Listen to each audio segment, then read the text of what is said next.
What's going on, everybody? Welcome back to the channel. It's your boy Jackson Powers here, and I'm back with another video. I'm sorry it's been like a week and a half.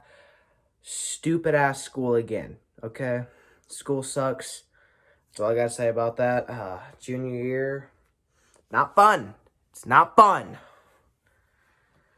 So, I know I'm a little late with this, but this is gonna be two videos put into one pretty much. Gonna do a review of the Colts versus Lions game. And then we're gonna talk about some more NFL news. So let's get right into the review. First, the review of the game, even though I just said that.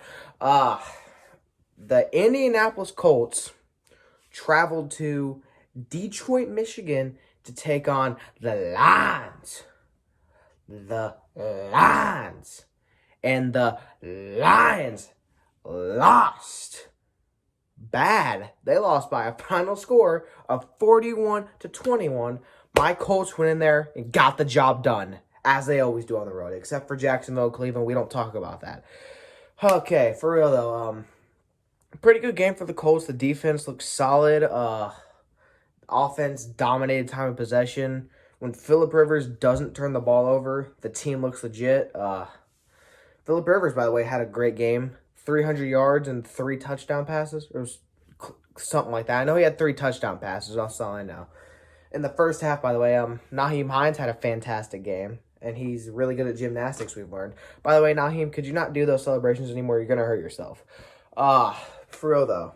It was a fantastic game by the Colts all around.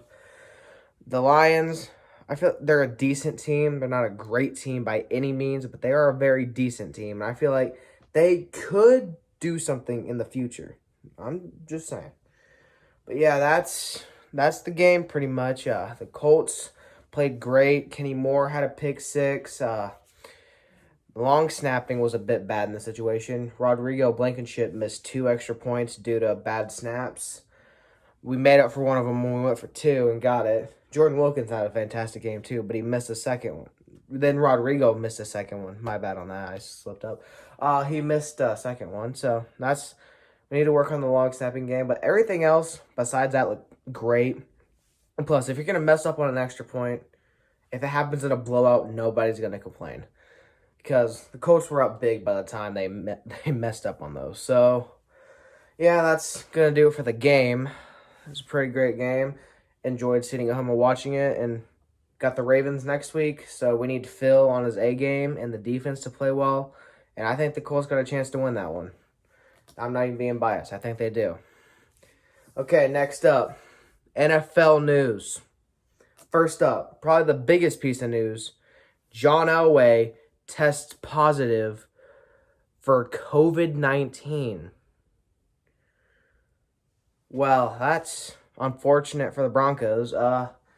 John Elway and some other dude in the Broncos organization tested positive for the cough because I already said COVID-19, so this is going to get demonetized anyway, even though I'm not monetized, but it doesn't matter. They both got it.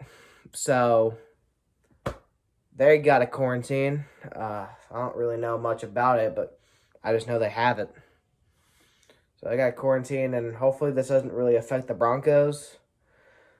So, yeah, that's all I really got to say about that. John Elway tests positive for COVID-19. Second piece of news. The NFL considers a new playoff system already. They just introduced a new one, and now they're coming to introduce a new one. That doesn't make any sense. So, in the offseason, the NFL announced that there's going to be 7 teams that make the playoffs from each conference, and only the 1 seed in each conference gets a bye.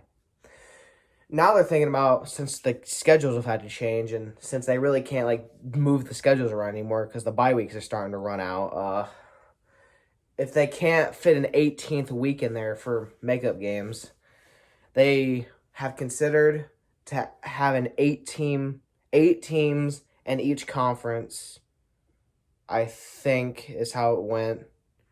Correct me if I'm wrong in the comments, but it was 8 teams in each conference, and nobody gets a bye, and it's pretty much like the NBA playoffs. I saw this on the pregame show to Monday Night Football we'll get into that in a minute. So yeah, that's all I really saw. And yeah, that's about it for that news. Potential new playoff format. Third piece of news. I totally forgot what I was gonna say. That's awkward. Oh yeah, Bill Belichick shows a little frustration towards his team for the first time in like ever. So also on the Monday Night Football pregame show, there was a audio clip of Bill Belichick talking about the most recent game, and he seemed to get frustrated with his team. And Patriots on a 4-game losing streak currently, I think, and they're just simply not playing well. As a Colts fan, that puts a smile on my face. I mean, the Patriots are a little bit more likable without Tom Brady, but whatever. I still don't like them because of all the pain and suffering I've had to go through because of them. So now they know what it feels like. Just so you know, that's all I gotta say about that one. So yeah, Bill Belichick seems to be getting a little frustrated, and he's pretty much just calling out the ownership because Robert Kraft is an idiot. Bill Belichick's a great coach. I'm gonna leave it at that, but Robert Kraft's an idiot. Let's move on. Next piece of news.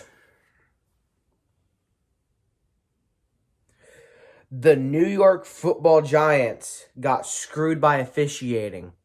Now, I don't know if that's news or not, but I know one of my good friends, Blake, is very biased about this. So if you guys didn't watch Monday Night Football last night, the Giants were down by 8, and they drove down the field and scored a touchdown. They had to go for 2 to tie the game. And on the 2-point conversion, there was a pass interference. The refs threw the flag. It was clearly pass interference, and they picked it up. Interesting, huh? It was blatantly pass interference. I think the refs did not want the Bucs to lose to the Giants or go to overtime with them because the Giants are 1-7 and still could win their division because of how bad that division is. But yeah, the refs kind of screwed the Giants over. No cap. The Buccaneers got the win. This should have been a blowout win for the Buccaneers. I think the Buccaneers might need to be concerned. The fact that they beat a 1-7 team by 2 points and they're 6-2, it's very concerning. If they play like that against the Saints, they're done. They don't have a chance. So, yeah. Let's talk about one more piece of news. The final piece of news. The trade deadline was today, I think, like 3:30 or something like that. And my Colts didn't do anything. Honestly, nothing happened in the trade deadline. Like, nothing notable, at least. Correct me if I'm wrong in the comments, but I don't think anything notable happened. But the Colts, my Colts, didn't really make an impact. They didn't make any moves at all, actually. They're going to keep the team the way it is. They're playing well right now. I feel like if Phillip Rivers would have struggled against the Lions, the Colts would have gone out and traded for a Dwayne Haskins or Sam Darnold or someone along those lines. But I think Chris Ballard not making a decision right now, not making a move right now is pretty smart. I think if you want to get someone like Sam Darnold or Dwayne Haskins, wait till the offseason when you could probably give up less for them.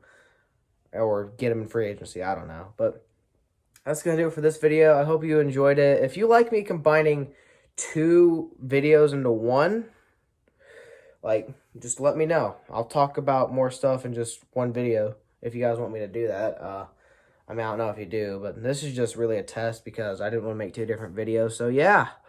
Thank you guys for watching. Darius Leonard is a beast. He came back against the Lions, by the way.